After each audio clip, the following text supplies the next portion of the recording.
2018년 세계는 한 남자의 여행 방법에 경악했습니다. 싱가포르 정상회담을 위해 평양에서 3대의 비행기가 동시에 이륙했고 그중 어느 비행기에 김정은이 타고 있는지 아무도 알 수 없었기 때문입니다. 이건 단순한 과잉 경호가 아니었습니다. 세계에서 가장 은밀하고 치밀한 이동작전의 일부였죠. 270만 달러짜리 장갑 리무진, 시속 55km로 느릿느릿 움직이는 비밀 열차, 그리고 700만 달러가 넘는 호화 요트까지. 북한 최고 지도자의 이동은 제임스 본드 영화를 능가하는 스케일과 비밀로 가득 차 있습니다.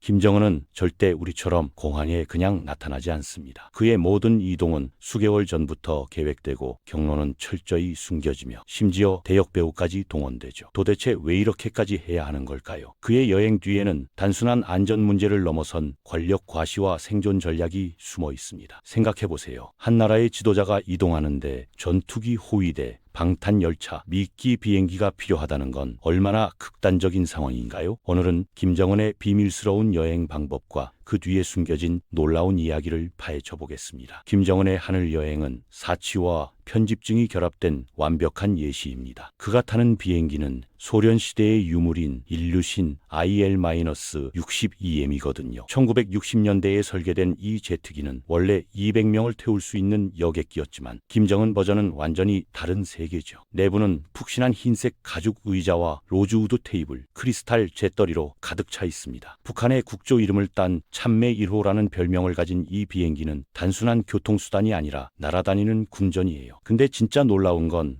보안 시스템입니다. 이 제트기에는 적의 레이더와 미사일을 교란하는 전자대응 장치가 장착되어 있거든요. 적이 추적하거나 공격하려고 해도 신호를 방해해서 무력화시키는 거죠. 거기다 김정은이 비행할 때는 전투기 호위대가 양옆을 지킵니다. 하늘에서 발생할 수 있는 모든 위협에 즉각 대응할 준비가 된 채로요. 이 비행기의 항속거리는 약 1만 킬로미터입니다. 싱가포르나 베이징까지 연료 보급 없이 갈 수 있는 거리죠. 이게 왜 중요하냐면 중간에 어디 들르지 않아도 되니까 비밀을 유지하기가 훨씬 쉽다는 겁니다. 2018년 시진핑 주석을 만나러 중국으로 날아갔을 때 이건 그가 지도자가 된 이후 처음으로 비행기를 이용한 제 여행이었어요. 7년 동안 한 번도 비행기를 타지 않았다는 게 믿기 힘들죠? 하지만 이 오래된 비행기에는 문제가 있습니다. 기계적 신뢰성이 의심스럽고 현대적인 통신 시스템도 부족하거든요. 일부 전문가들은 김정은이 비행을 두려워하는 게 아니라 이 낡은 비행기를 신뢰하지 못하는 거라고 말합니다. 실제로 2018년 싱가포르 정상회담 때는 중국이 제공한 에어차이나 보잉 747을 탔어요. 더 안전하고 현대적인 비행기를 선택한 거죠. 김정은이 비행기로 여행할 때 가장 충격적인 전술은 미끼 비행기 사용입니다. 평양에서 3대의 비행기가 동시에 이륙하는데 그중 어느 비행기에 그가 타고 있는지 아무도 몰라요. 이 미끼 비행기들은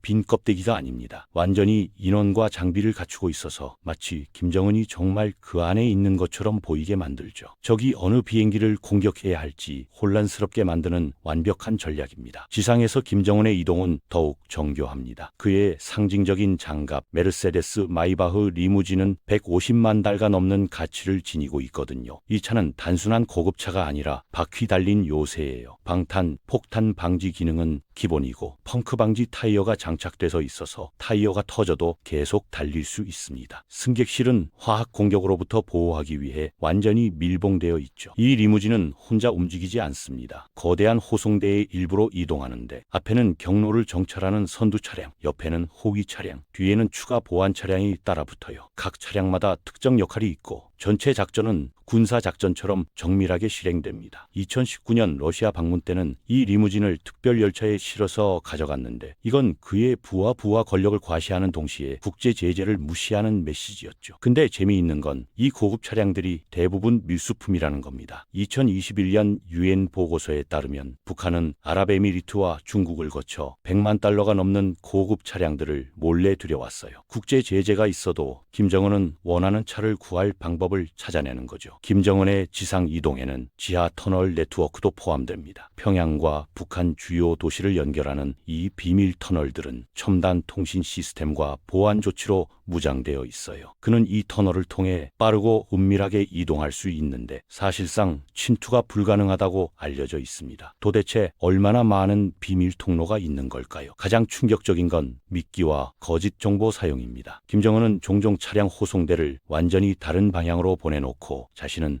다른 경로로 이동해요. 이런 기만 전술은 그의 움직임을 예측 불가능하게 만들고 잠재적 위협을 무력화시키죠. 김정은의 가장 상징적인 이동 수단은 바로 비밀 열차입니다. 올리브색 바탕에 노란 줄무늬가 있는 이 열차는 바퀴 달린 호화 요새거든요. 내부는 분홍색 가죽 의자, 최첨단 회의실, 호화로운 침실로 꾸며져 있어요. 식당차에서는 신선한 랍스터, 돼지고기 바비큐, 고급 프랑스 와인을 즐길 수 있고 젊은 여성 승무원 들이 노래로 손님들을 즐겁게 해주죠. 2001년 김정일과 함께 이 열차를 타본 러시아 관리는 러시아, 중국, 한국, 일본, 프랑스 요리를 모두 주문할 수 있었다고 회상했습니다. 움직이는 오리엔트 익스프레스라고 불릴만 하죠. 하지만 이 열차의 진짜 가치는 보안에 있습니다. 방탄 창문과 폭발물을 견딜 수 있는 강화벽과 바닥을 갖추고 있고 비상시 탈출용 헬리콥터까지 탑재되어 있거든요. 열차는 밤에만 운행되며 선로를 따라 경비원들이 배치됩니다. 앞서가는 두 번째 열차가 경로를 정찰하고 안전을 확인하죠. 무거운 장갑과 장비 때문에 이 열차는 시속 55km로 아주 느리게 움직입니다. 90량의 객차를 끄는 이 거대한 열차가 베트남 하노이까지 가는데 무려 65시간이 걸렸어요. 비행기로는 몇 시간이면 갈 거리를 사흘 가까이 걸린 거죠. 그런데 왜 이렇게 느린 방법을 선택했을까요? 답은 유연성과 안전입니다. 열차는 예상치 못한 상황에서 경로를 바꾸기 쉽고 비행기처럼 추락할 위험이 없거든요. 게다가 열차 여정은 예측하기가 훨씬 어려워서 보안이 강화되는 효과가 있어요. 2018년 이후 김정은의 일본의 국제 여행 중 대부분이 열차로 이루어진 건 우연이 아닙니다. 2019년 러시아 블라디보스토크까지의 여정은 특히 인상적이었습니다. 평양에서 608km를 약 20시간 동안 달렸는데 시베리아 횡단철도를 이용해 더 먼 곳까지 갈 수도 있었죠. 이 열차는 국경을 넘을 때마다 새로운 기관차로 교체되는데 이것도 보안을 위한 조치입니다. 김정은의 해상 여행은 또 다른 차원의 호화로움을 보여줍니다. 원산의 해안 도시에는 김씨 가족의 개인 안식처가 있는데 거대한 보트 창고에 수백만 달러짜리 요트들이 보관되어 있거든요. 그중 가장 눈에 띄는 건 프린세스 95 마이 요트입니다. 700만 달러 가치의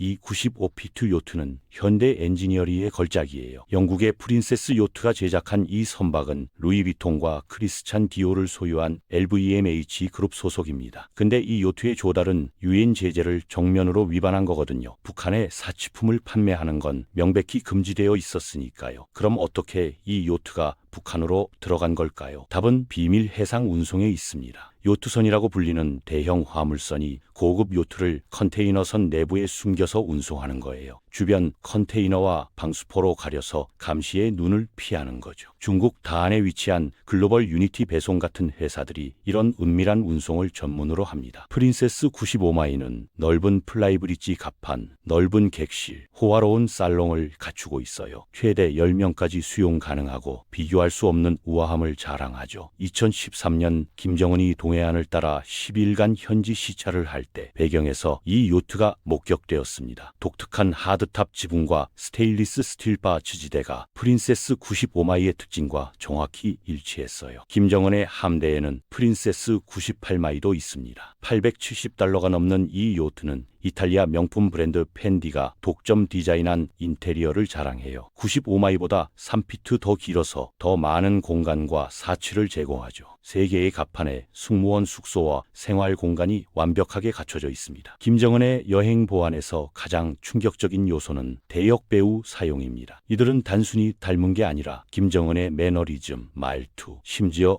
걸음걸이까지 완벽하게 모방하도록 훈련받거든요. 선발 과정은 엄청나게 엄격합니다. 후보자는 김정은의 키와 체격과 정확히 일치해야 하고 가족까지 이 세대를 거슬러 올라가는 철저한 신원 조사를 받아요. 선발된 대역 배우들은 집중 훈련을 받는데 이 훈련이 너무 철저해서 지도자의 측근도 속일 수 있을 정도입니다. 대역 배우를 사용하는 목적은 명확해요. 암살자나 스파이들 사이에 혼란을 야기하는 거죠. 공격자가 진짜 김정은이 누구인지 확신할 수 없으면 성공 가능성이 크게 줄어들잖아요. 진짜 김정은은 대역 배우가 공개석상에 나타나는 동안 완전히 다른 곳으로 안전하게 이동할 수 있는 겁니다. 김정은의 경호원은 세계에서 가장 엘리트 부대 중 하나입니다. 중앙당 6호 사무실로 알려진 이 조직은 조선인민군에서 엄선된 인원으로 구성되어 있거든요. 선발 기준은 살인적입니다. 김정은과 키가 거의 같아야 하고 시각장애가 없어야 하며 사격과 무술에서 뛰어난 실력을 보여야 해요. 이들은 조선인민군 특수작전부대와 유사한 집중훈련을 받습니다. 권총 사용, 회피 기술, 다양한 무술, 신체적 지구력 도전, 행동 조절까지 모든 걸 배우죠. 경호원들은 손과 몸만으로 어떤 위협도 무력화하도록 훈련되어 있어서 사실상 살아있는 무기입니다. 김정은이 이동할 때 경호원들은 그 주변에 360도 보호원을 형성합니다. 오른쪽과 왼쪽에 2~3명, 뒤에 4여 명이 따라붙어요. 이들은 북한에서 국가 지도자 옆에 장전된 총기를 휴대할 수 있는 유일한 시민들입니다. 반자동 권총과 백업 무기를 항상 지니고 있죠. 경호원들은 특정 배지와 핀을 착용하고 음성 암호와 코드 문구를 사용해 신분을 확인합니다. 이들은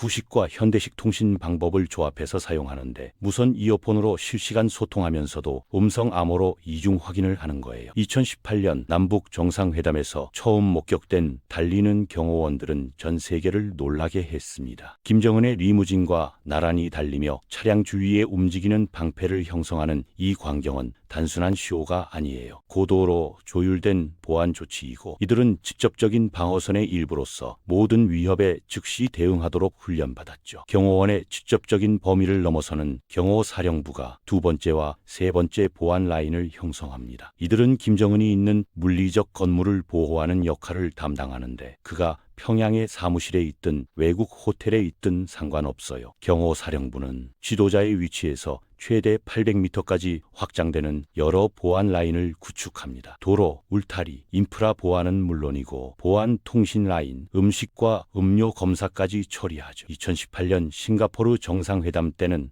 김정은이 먹고 마실 모든 것을 사전에 검사했어요. 독극물이나 화학물질이 들어있지 않은지 철저히 확인한 거죠. 이 3단계 개인 보안 구조는 다른 어떤 세계 지도자에게서도 찾아볼 수 없는 극단적인 수준입니다. 국가안보부와 조선인민군을 포함한 여러 기관이 참여해서 김정은의 여행 모든 측면을 관리하는데 이들 간의 조정은 군사작전처럼 정밀하게 이루어져요. 김정은의 여행은 단순히 한 장소에서 다른 장소로 이동하는 게 아닙니다. 그의 안전을 보장하고 권력을 과시하며 신비로운 이미지를 유지하기 위해 신중하게 조직된 작전이에요. 장갑 리무진, 비밀 열차, 호화 요트, 대역 배우, 미끼 비행기까지 이 모든 게 하나의 목표를 위해 존재하는 거죠. 북한 최고 지도자를 보호하고 그의 움직임을 예측 불가능하게 만드는 것. 개인적으로 이 이야기를 보기 전까지만 해도 김정은의 여행이 단순히 사치의 문제라고 생각했지만 실제로는 생존 전략이라는 걸 깨닫게 되네요. 그는 끊임없는 위협 속에 살고 있고 이 모든 극단적인 보안 조치는 그 위협에 대응하기 위한 필사적인 노력인 거죠. 물론 그 과정에서 국제 제재를 무시하고 수억 달러를 낭비하는 건 비판받아 마땅하지만요. 앞으로 김정은의 여행 방법은 더 정교해질 겁니다. 기술이 발전하면 추적 방법도 발전하니까 그에 맞춰 더 복잡한 기만 전술이 등장하겠죠. 미끼 비행기가 3대에서 5대로 늘어날 수도 있고 대역 배우의 수도 증가할 겁니다. 어쩌면 인공지능을 활용한 가상 홀로그램까지 등장할지도 모르죠. 하지만 이 모든 비밀과 보안이 역설적으로 보여주는 건 김정은 정권의 취약성입니다. 진짜 강한 지도자라면 이렇게까지 숨을 필요가 없을 테니까요. 세계에서 가장 은밀한 여행 방법은 동시에 세계에서 가장 불안한 권력의 증거이기도 한 거예요. 오늘은 김정은의 비밀스러운 여행 방법에 대한 이야기였습니다.